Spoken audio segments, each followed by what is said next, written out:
lutando normalmente sem usar Hatsu, ele não chega nessas numerações. Pô, já que eu mencionei essas porcentagens, essas numerações, tem um canal de RPG de Hunter x Hunter que eu quero recomendar para vocês. Essas porcentagens e números que eu mencionei me fizeram lembrar dele. O nome do canal é Hunter x Hunter 5E RPG, do Lucas Ávila. Wait a minute! Esse canal é sobre um RPG que ele bolou de Hunter x Hunter. E tem um capricho incrível. Desde a criação dos personagens até as batalhas que o canal faz, é tudo muito caprichado. Então se vocês curtem essa parte mais numérica de Hunter x Hunter, essas questões de porcentagens, efeitos, capacidade de dano, confiram esse canal e se pá até se inscrevam para participar de uma partida com ele. Tem vídeo dele ensinando como criar personagens e vídeo sobre as mecânicas de como funciona a partida. É tudo muito bem feito. E se vocês se ligarem nos vídeos de explicação, até quem tá por fora de RPG consegue entender de boas. Queria eu que o Togashi fosse detalhista assim, explicasse melhor as coisas da obra. Togashi é um mangaka bem criativo, né? Ele que bolou toda a obra, mas convenhamos que ele deixa muita coisa aberta. Fala pessoal, tudo bem? Tô de volta aqui depois de um tempinho. A gente teve missão, a gente teve um monte de luta na Torre Celestial, já tem jogador que é mestre de andar, mas eu voltei aqui pra agradecer, né, a referência que o Nimai fez no vídeo dele, como você pode ver no início. E pra isso, na verdade, eu decidi fazer uma ficha do Castro, já que o vídeo dele é baseado na luta do Castro contra o Hisoka. A gente vai estar aqui respondendo a esse vídeo que infelizmente caiu e ele teve que reupar, e eu vou postar o link do novo vídeo dele na descrição do canal, tá? Mas em homenagem, a gente vai fazer a ficha do Castro e até aproveitar os comentários dele pra gente fazer algumas relações entre o nosso sistema e também do anime. Então, se não ficou claro ainda, eu queria deixar minha gratidão ao Nimai. A gente sempre tá comentando nos vídeos dele porque ele faz com muita qualidade e a gente queria, todo mundo quer, que ele pudesse fazer com uma frequência um pouco maior. Mas eu sei que é muito difícil, é muito trabalhoso, então vamos lá. Para esse vídeo, o que a gente vai utilizar? O livro base que a gente tem até hoje, até aqui, até o momento, que a gente já sabe que vai ter atualizações, inclusive nesse ano ainda. A gente vai utilizar uma rolagem de distribuição de pontos e a distribuição de pontos a partir do nível que a pessoa está, então todos os acréscimos necessários para o Castro no nível que ele estaria. E também, óbvio, para criar os Hatsus, a gente vai considerar a categoria de aura dele e os desdobramentos de ter um Hatsu em categoria afastada da categoria dele. Esses são os principais pontos. Então eu estou aqui dentro do servidor, dentro do suporte a mesas e rolagem de atributos.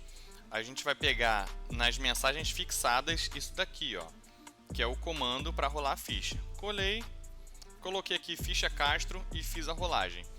Esse valor é o valor que a gente vai ter para utilizar na ficha dele, porque eu gosto de fazer assim. Existem outras formas, mas eu gosto de fazer assim, eu acho que é mais interessante. Então vamos lá, eu vou dar uma aceleradinha no vídeo, afinal de contas a ideia aqui não é explicar como é feita uma ficha, a ideia é fazer a ficha e a gente vê o impacto dela. Vocês estão vendo aí todas as distribuições de pontos, o antecedente que a gente vai utilizar, que é o que eu estou colocando aqui agora. Eu peguei primeiro o discípulo e isso vai ter uma explicação por quê. Eu vou falar no momento específico que a gente apresentar o Castro a partir do vídeo do Nimai também. Mas em resumo, a ficha inicialmente fica desse jeito aqui. Ele é um reforçador, a gente colocou ele no nível 4. Porque dentro da Torre Celestial a maioria dos personagens encontrados acima do andar 200 são personagens de nível 4. Tanto pela técnica e distribuição de pontos, quanto pela quantidade de vida. E aí é mais difícil de derrotá-los. Muito bem, como eu falei que ele é um nível 4, a gente vai lá para a página 17 para pegar as informações de o que se ganha em cada nível. E a gente quer saber o aumento em atributos e a gente também quer saber o ponto de domínio de NEM. Então, em atributos ele ganha 7 pontos e em ponto de domínio de NEM ele ganha 6 pontos, se eu não me engano. E a gente também não pode esquecer que no quarto nível existe uma evolução, uma melhoria do Hatsu dele. Isso vai impactar bastante na hora da gente fazer o Hatsu, tá? A gente não pode esquecer disso. Então vamos lá, com esses 7 pontos, o que eu vou fazer? Você vai perceber nesse trecho... O Castro, mesmo acertando esse ataque, ele não para apenas nisso e faz uma série de golpes. Que o Castro tem mais de um ataque por turno. Dentro do sistema, como é que a gente faz isso? A gente coloca o atributo que ele utiliza para atacar, qual for, independente da arma que você utiliza. No caso do Castro, como são as mãos nuas, a gente interpreta que é com força em 22. Então, se ele tem 7 pontos para distribuir e ele precisa ter o bônus 6 para atacar 2 vezes, eu vou precisar gastar 5 desses 7 pontos que ele tem aqui em força, e aí foi para 22. Sobraram só 2 pontos, e eu vou investir em sabedoria para aumentar as reações. Aumenta um só, mas você também vai entender por que na hora de fazer o Hatsu dele. Como muito bem lembrado pelo Nimai, a Mati comenta, e aí já com a correção, que na verdade o Hisoka estava usando in na Bandgam dele, na conexão entre as cartas. A explicação dada para isso é que Hisoka usou o In para ocultar a aura. Para quem não sabe o que é In, é uma técnica avançada que permite tornar a aura imperceptível. A gente também vai utilizar isso aqui pro Castro, e eu vou explicar depois o porquê. Então, como ele tem 6 pontos de distribuição de pontos de domínio de Nen, aqui a gente vai colocar a maestria no Ren, o intermediário no Zetsu, e você vai perceber que, sem gastar outros pontos, o desdobramento disso é o In funcionando. Vocês vão entender por quê, não estou dizendo que ele tem, mas também o Gyo, ou seja, eu estou considerando que como nível 4, se ele tivesse utilizado o Gyo para lutar contra o Hisoka, provavelmente ele teria visto a aura oculta em In. Não é que ele não sabia, eu estou considerando que ele não pensou nisso, não gastou a aura para isso, mas ele poderia. Bem, pelas regras da Torre Celestial, que você também pode encontrar aqui na página 42, é exatamente o que ele fala. Para quem não lembra, a Arena Celestial determina o vencedor de uma luta por contagem de pontos. É claro que isso em lutas normais. Não são todas que seguem essa regra. E essa contagem de pontos funciona da seguinte forma. A gente atribuiu acerto limpo, acerto crítico e também o down, que é o derrubado, né? A pancada foi tão em cheio que ele caiu. Ele explica bem direitinho e, para fazer sentido dentro da mecânica, a gente atribui uma quantidade de dano para ele entender se aquilo é só um golpe limpo ou se aquilo é um golpe forte, um golpe crítico. O down é a mesma coisa, independente do golpe, se causou uma queda, aí atribui um ponto. O que eu posso afirmar aqui é que Castro não é um cara fraco. Dentre todas as lutas que Hisoka participou, nessa aqui foi a que mais ele se ferrou. E de longe, o cara saiu todo detonado. Muito bem, partindo então para os Hatsus. Vale dizer que o ponto determinante foi esse, foi o Hatsu. Se tratando de combate físico, ambos estavam bastante equilibrados. Na luta passada de Castro e Hisoka, tudo indica que Castro focava só em aprimoramento. Pelo que o Nimai falou, é isso mesmo. Ele investe inicialmente em reforço, mas depois ele acaba investindo mais em conjuração e manipulação para que a cópia siga ele. Como é que a gente interpretou isso dentro do sistema então? Primeiro, ele utilizou a característica discípulo. E aí a ideia é que o mestre dele ensinou a ele a arte de ser um dublê, de ser um sósia. Por isso, o segundo Hatsu dele vai ser o duplo. Então, óbvio que ele aprendeu artes marciais, afinal de contas, ele é um lutador na Torre Celestial, ele é um usuário de Nen, todo Hunter, não sei se ele é Hunter, mas precisa entender artes marciais, mas o antecedente dele, nesse momento, foi justificado dessa forma. Então, ele é um discípulo de um dublê ou de um sósia, e aí as habilidades dele, para além daquilo que ele tem de Hatsu, ficaram com o sósia, com o dublê, e isso é o que a gente vai utilizar para fazer a habilidade dele. Então, supondo que o primeiro Hatsu dele foi o punho mandíbula do tigre. Ok, como é que vai funcionar então? Basicamente reforço ou intensificação. Uma ação principal, que é a ação de ataque, o alcance é pessoal, o poder é nele, o gasto de aura é pouco, a princípio, mas lembra que está no nível intermediário. Vamos ver o que mudou então, já que é tão pouco custo. Instantâneo, usou, acabou, e 4 restrições. Quais são elas? Claro que isso a gente tem que interpretar um pouco ou criar para fazer um sentido. Atingir o alvo, óbvio. Não pode ser utilizado para contra-ataque, isso é percebido na luta, mas não é explicitado, então interpretei que poderia ser isso. Pode apenas ser utilizado quando enfrenta um único oponente e precisa ficar engajado com ele até derrotá-lo. Ou seja, na Torre Celestial, várias restrições não fazem tanta diferença e outras fazem muita diferença. Para ele, eu coloquei como se isso fosse uma restrição. Então, se ele estivesse lutando contra 5 pessoas, ele precisaria derrotar aquele ou lutar apenas contra aquele, enquanto os outros tentam atacar. Ele poderia só desviar, mas para atacar ele precisaria estar engajado contra aquele, até derrotar. E isso é uma restrição pesada. E a última restrição, que é a mais interessante. Ao nomear a área que deseja acertar, o usuário diminui seu resultado máximo de acerto em 5. Por que isso é interessante? Você está colocando uma restrição difícil, então vamos supor que a pessoa tirou 20, agora o resultado máximo dela é 15, isso é bem prejudicial. Por quê? Porque a gente vai ter um benefício no resultado. O que a gente quer com essa restrição? Vamos lá então. O fato do golpe ter toda uma concentração de aura a mais, ele tende a ser mais notável que apenas um ataque comum. Ele pode ter dito isso porque era o ponto mais fácil de acertar. Ele não se garantiria acertando o rosto. Que é a descrição então da habilidade. Em uma ação de ataque, o usuário simula uma técnica de mandíbula de tigre. Se você não percebeu, ele faz um movimento assim, como se estivesse mordendo mesmo alguém, que dilacera o oponente em 2d4 mais força, com a propriedade crítico. O que a propriedade crítico faz? Ela diminui a margem de crítico, ou seja, quando alguém tirar 20, o dano dobra, isso é um crítico. Ela diminui a margem de 20 para 19, já fica interessante. Mesmo que o dano seja pouco, só 2d4 mais a força, lembra que a força é 6. Então 2d4 mais 6, se acabar tirando 19, vai virar o dobro disso. O dobro do dado, pelo menos. Só que tem uma observação importante pela última restrição. Caso uma parte do corpo seja nomeada e acertada, é aplicado ao ataque as propriedades de mortal vezes 4 e cortante. O que é mortal vezes 4? Em vez de só dobrar, ele multiplica por 4. Percebe como é que agora é mais perigoso? Os 2d4, que já tem a propriedade de crítico, mesmo que não acerte o crítico, agora tem a propriedade de mortal vezes 4, então o dano pode ser muito grande.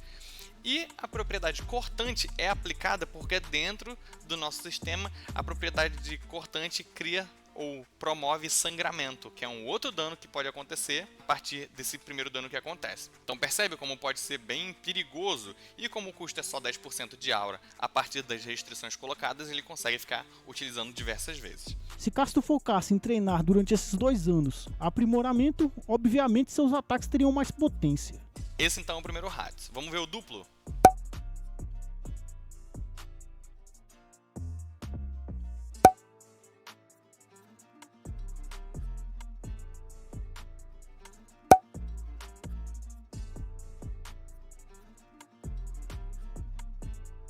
Mas ele bolou essa estratégia usando um clone especialmente para enfrentar o Hisoka. Então nesse meio tempo, nesses 2 anos que se passaram, Castro deixou de treinar aprimoramento para focar nessas categorias do outro lado, manipulação e conjuração. 2 categorias que ele só pode chegar no máximo 60%. O duplo foi interpretado como um Hatsu criado depois desses 2 anos em que o Hisoka e o Castro lutaram. Então eu coloquei que o investimento desse Hatsu foi até a maestria. E por isso, mesmo que ele custe muito, para o Castro tem algumas características que vão fazer custar menos. Então vamos dar uma olhada. O tempo de ativação é um turno para iniciar, para o Hatsu surgir. E depois, durante o uso, ele se desfaz com uma reação enquanto ele estiver oculto. E eu vou explicar mais isso. E após Hisoka perder um dos braços e descobrir que Castro usa cópia dele mesmo, Castro explica que a cada ataque ele se esconde atrás de sua réplica para assim no momento do ataque cancelar ela e se posicionar de forma que Hisoka não consiga se defender.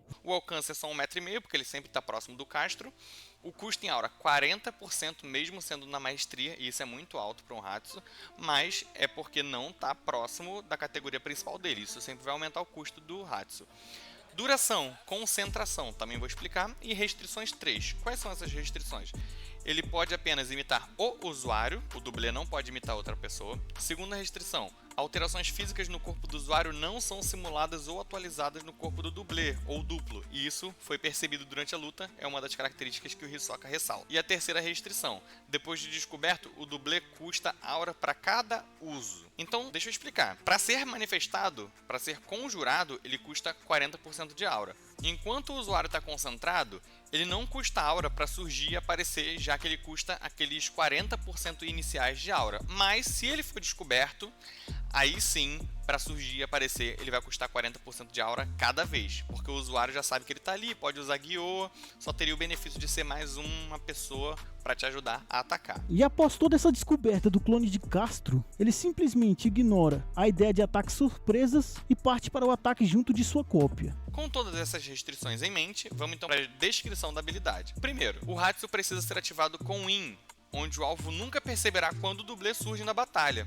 Por isso que lá em cima, no tempo de ativação, eu coloquei um turno inteiro inicial. É porque In é uma forma avançada dele. O próprio anime menciona que In é a forma avançada de Zetsu.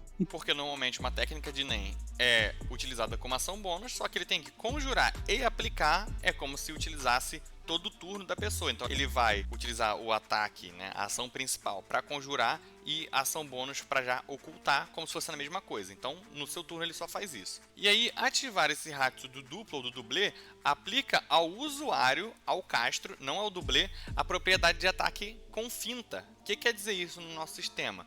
Quando o usuário erra um ataque, ele pode fazer um teste de enganação ou de manipulação daquilo que está na mão dele contra a intuição ou a percepção do alvo dele. E aí, quando ele tem sucesso, engana o alvo, ele pode utilizar ação bônus para poder realizar um novo ataque, surpreendendo o oponente dele. Percebe como é isso que acontece? Então ele dá o ataque, o Hisoka acha que desviou, só que na verdade o Castro superou com a enganação, porque o clone está oculto, então é muito fácil de enganar, ele teria vantagem nessa rolagem, e aí surge um novo ataque, que acerta o Hisoka. Castro então parte para o ataque, faz um golpe simples, Hisoka desvia, mesmo assim o ataque vem de outro lado e acerta ele. Hisoka acha que desviou do golpe, mas o ataque pega em cheio nele. Bem, algumas vezes ele falha, e mesmo que ele não esteja vendo o clone, ainda assim o Hisoka consegue esquivar do ataque. É como se ele rolasse o dado 2 vezes de ataque, ele errou tudo, então o Hisoka esquiva. Ou ele só erra o Hisoka.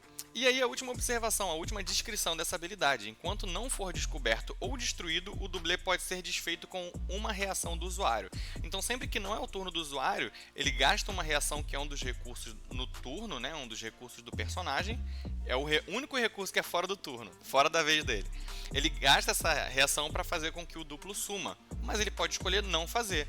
E aí, onde o Hisoka acertaria ele, ele deixa o dublê no lugar, o dublê toma o golpe. Percebe como isso fica mais fácil? Não são 2 contra 1, mas ao mesmo tempo são 2 contra 1, e aí fica bem legal de depois ele simplesmente desfazer a propriedade de in, e aí é quando ele apresenta o sósia, ou o dublê, ou o duplo, na luta, que é o que a gente vai ver agora. Após Hisoka perder o braço, ele nota como os ataques de Castro estão funcionando. Ele percebe que Castro está usando um clone dele mesmo, uma conjuração dele mesmo. Esse que é um Hatsu de Castro com o nome de duplo, e que usa da categoria, como eu já falei, conjuração. Então Castro, que é um aprimorador, está usando conjuração do outro lado da tabela. E não só isso, como manipulação. Já não mais preocupado em se esconder, é como se tivessem 2 pessoas lutando ao mesmo tempo, e aí ele aplica o punho da mandíbula do tigre também no sósia, e aí tem esse gasto a mais de aura. Relembrando uma coisa importante que o Nimai falou, se fosse uma emissão, não teria como uma cópia imbuir-se de aura e realizar um ataque físico, mas é uma materialização. E ele até bola uma combinação de ataque. O nome do Hatsu se torna Punho Mandíbula do Tigre Duplo. Tanto ele como a sua cópia usarão seu Hatsu de aprimoramento. E por isso que eu estou colocando a aplicação de In também, essa cópia. Porque, assim como as correntes do Kurapika são conjuradas e recebem a propriedade de In, aqui a cópia também recebe. Então ela não está só invisível, ela está com o In aplicada nela, assim como o Hisoka também aplicou o In nas cartas dele. Aqui então fica o resultado final do ataque dele. Primeiro, o ataque desarmado, que é a força, no caso o modificador é 6, mais 2 que é a proficiência, o dano é 1d4 normal, mais força, já que a gente não pegou o antecedente de artista marcial. Então, a princípio é um dano normal de 1d4. Mas a gente tem o Hatsu, o ataque do Hatsu, que é o punho mandíbula do tigre. Mesma coisa para acertar, que é o ataque, né? Força mais 2, mas o dano já são 2d4 mais a força, se ele fizer um ataque comum com o Hatsu. Mas e se ele aplicar a esse Hatsu mais uma porcentagem de REM, para intensificar a aura, condensar um pouco mais a aura? Aí o dado aumenta o grau. Então, no nosso livro tem a tabela, acima de 2d4, o maior dado de grau é 1d10. Claro que pode continuar subindo, mas aqui é só um exemplo, tá? E se ele utilizar o Hatsu dele com a declaração de nomear uma área, vai passar para 4d4 caso acerte. Lucas, eu posso aplicar o REM em cima do Hatsu nomeado? Pode. E aí vai aumentar mais ainda, mas esse grau a gente nem tem na tabela. Essa então é a habilidade. Poxa, por que o duplo não está aí? Porque o duplo é um recurso para facilitar o acerto dele. Então o que a gente vai rolar aqui na ficha mecanicamente é isso mesmo. Para finalizar, tem o bônus aí que é a textura surpresa, a ficha do Castro, mas a luta dos dois. A Bandgam você consegue encontrar na página 16 do livro, que é o que eu vou mostrar aqui rapidinho. Pode encontrar sem dificuldade, inclusive aplicar na sua mesa. Mas a textura surpresa a gente não tem, nem nessa parte, nem na parte que a gente dá alguns exemplos de Hatsu de cada categoria. Então vamos lá. Voltando aqui para os Hatsus, textura surpresa. Como é que eu coloquei? Maestria. Assim como todos os Hatsus do Hisoka, que eu não consigo me lembrar de outro além da Bandgam. A textura surpresa é um desdobramento da Bandgam, então eu coloquei um Hatsu dependente. Transformação é a categoria. Tempo de ativação, reação ou uma ação bônus, que são o tempo mais rápido possível. E ele utiliza isso com frequência e sempre é muito rápido. Alcance 1,5, mas na verdade sempre que a gente viu tá conectado nele. Custo de aura 5%, porque chegou na maestria. As características não mudam tanto, então eu estou considerando que o que evoluiu foi o custo. A duração, enquanto ele estiver consciente, e eu vou explicar. E as restrições, eu coloquei apenas 3 restrições. Apenas pode ser utilizada conectada a Bandgum, então o Bandgum tem que estar concentrada, né? Ele tem que estar com a Bandgum ativa. 2. A área que pode cobrir se limita a 1 metro. E aí é o que a gente viu da toalha dele lá na Torre Celestial, acho que era uma das maiores coisas, e o resto sempre foi um tamanho menor. E 3. Precisa de um tecido comum para se aplicar a textura. Seja a toalha, seja o pedaço de roupa ou o pedaço de pano que ele tinha na Torre Celestial nessa luta contra o Castro que ele mostra, basicamente é isso. Descrição da habilidade. Com uma ação bônus ou uma reação, Hisoka consegue aplicar a textura surpresa em um tecido para surpreender e fascinar seus alvos. O tecido passa a ter propriedades similares ao local em que ele está tocando ou pode apresentar desenhos e símbolos, assim como cores e formatos ao desenho do usuário, desde que não supere o tamanho limite. Então, dentro desse 1 metro, ele pode colocar um símbolo do Gener-Ryodan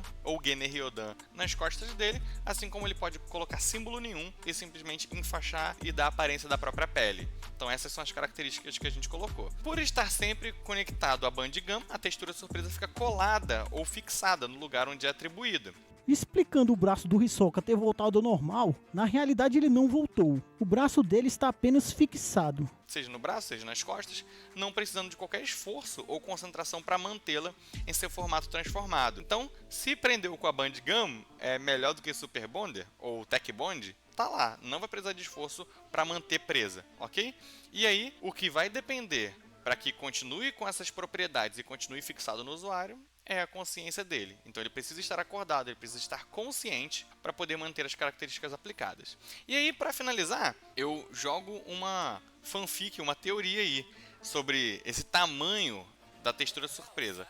Tem gente dizendo que no navio baleia, o Illume, na verdade, é o Hisoka. Ou o Hisoka, na verdade, é o Illume. O que seria? Bem, com a textura surpresa, desde que cubra todo o corpo, pelo menos cubra a parte visível para os outros usuários, ele poderia estar utilizando a textura surpresa. Bem, eu acho um pouco forçado, mas quem sabe? Ele nunca disse, minha habilidade tem essa característica de tamanho ou de limitação, a não ser a Bandgum. Bem, pessoal, espero que vocês tenham se divertido e espero que tenha sido proveitoso. Mais uma vez eu queria agradecer o Nimai aí pela lembrança e pelo comentário. E então, curtam o vídeo dele, compartilhem o vídeo dele, curtam o nosso vídeo, compartilhem o nosso vídeo e acessem o Discord para fazer a ficha de vocês. Até mais, pessoal!